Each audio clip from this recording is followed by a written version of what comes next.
est déjà exploité dans plusieurs ports européens et africains. Allons-y dans la province du Haut-Ogooué au sud-est pour justement dire que les villes de Lekoni et de Ngoni vont désormais être en chantier, bien sûr sur le terrain des infrastructures routières. Une mission de l'entreprise Sokoba BTP et du ministère des Travaux publics vient de séjourner dans ces deux localités. Jacob Mukwangi, TV Masuku. La route du développement passe par le développement de la route. Fidèle à ses promesses, le président de la République, chef de l'État, Ali Bongo Ndimba, dit ce qu'il fait et fait ce qu'il dit. Dès lors, les décisions issues des conseils de ministres délocalisés ne sont nullement des feux de paille. Gilles Rodrigue Bongo, ingénieur au ministère des Travaux publics. Nous sommes à Lekoni aujourd'hui, suite à la décision prise par le chef de l'État lors du conseil des ministres délocalisés à Franceville le 15 septembre 2011, qui était d'aménager en béton bitumineux toutes les voiries des capitales départementales. Donc il y a déjà certaines capitales qui ont été retenues, notamment Lekoni. Donc je suis ici avec l'entreprise Soko BTP. Nous avons déjà fait une première visite pour identifier le linéaire à réaliser avec les autorités locales, notamment le maire de la ville de Lekoni. Et maintenant que nous sommes dans la phase active, disons que nous sommes revenus pour la préparation du projet d'exécution en vue de cette matérialisation. Retenu pour son expertise avérée en matière de route, Soko BTP, représenté par le directeur des travaux de route Dobrila Nedelkovic et Nenad Djordjevic, ingénieur, entend consacrer un peu plus de 18 mois pour remplir son contrat en bouclant les 7 km de Ngoni et 9 de Lekoni à la grande satisfaction des populations. Pauline Nzete, maire de Lekoni. Lors du conseil délocalisé effectué par le chef de l'État en 2011, il nous a été rassuré qu'effectivement les mairies des chefs-lieux du département devaient être justement réhabilités. Aujourd'hui, je peux dire, chose faite dès lors où, à côté de moi, pendant que je vous parle, je vois la visite de certaines entreprises qui ont été retenues pour réaliser ces travaux. Donc sincèrement, c'est un pari gagné. Déjà, je peux dire que c'est déjà quelque chose de déjà réalisé. C'est l'émergence qui continue. En marge de l'objet principal de leur mission, Rodrigue Bongo et les responsables de Soko BTP ont marqué des arrêts à plusieurs endroits entre Franceville et Lekoni, menacés par des fortes érosions regressives. Permettez-moi donc de revenir sur ce communiqué, le président du Sénat qui porte à la connaissance de mesdames et messieurs les sénateurs que le congrès du Parlement se tient demain, mercredi 12 septembre 2012, à partir de 14 h à l'Assemblée nationale, conformément aux dispositions de l'article 24 de la Constitution. À cette occasion, le président de la République, chef de l'État, donnera lecture des messages à l'adresse des parlementaires des deux chambres du Parlement. Cette adresse sera retransmise en direct sur Gabon Télévision et la Radio nationale.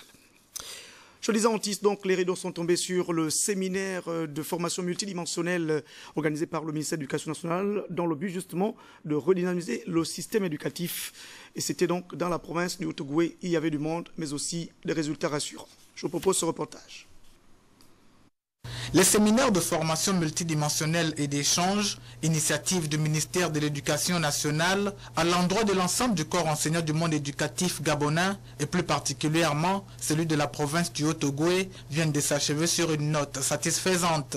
De l'école communale B, l'ENIF, jusqu'à l'école publique de Makana, les enseignants et bien d'autres pédagogues de la dite province ont cogité sur divers modules dans l'objectif de renforcer leur capacité opérationnelle et ce, pour le bien de leurs futurs apprenants. Le message est passé entre formateurs et enseignants. Ce que nous pouvons retenir d'autre, c'est qu'avec l'arrivée de M. le ministre dans la province du Haut-Ogooué, lors de sa tournée républicaine, l'élan qui a prévalu au cours de cette rencontre a montré combien les enseignants étaient déterminés à relever les défis qui leur sont posés par nos gouvernants, à savoir faire de l'école gabonaise une école émergente, une école compétitive et une école où chacun trouverait son compte. Quelques participants à cette rencontre du donner et du recevoir, troisième du genre, organisée au seuil de la rentrée scolaire 2012-2013, ont reconnu le bien fondé d'une telle initiative. Les activités en un mot, en général, se sont bien déroulées. Et je crois que nous terminons sur une note de satisfaction. Parce que nous avons, on va dire, appris de nouvelles choses. Suite à ce séminaire, j'ai découvert des choses que je ne comprenais pas, que je ne connaissais pas. Et au sortir de là, je suis bien édifiée et je sais que je pourrais bien améliorer mes capacités d'enseignement. Nous avons participé, nous avons également contribué à la construction du savoir, construction de la formation et des différents thèmes. Ces modules vont en fait booster le niveau de l'enseignant que nous sommes, tout en nous aidant demain à faire de l'école gabonaise une école performante pour un Gabon émergent. À l'image des 8 autres provinces du Gabon, celle du Haut-Ogooué a mis un terme à ces rencontres de formation multidimensionnelle et d'échange à travers la distribution des parchemins aux enseignants venus de différents départements, communes et autres chefs-lieux de cette partie du pays. Dernier regard de l'actualité, si les éléphants sont intégralement protégés, leur comportement dans les plantations pose problème et énerve les populations. Mais il y a aussi l'incapacité présumée des responsables des eaux et forêts à pouvoir être capables de donner le nombre exact des éléphants sur le territoire national. Reportage.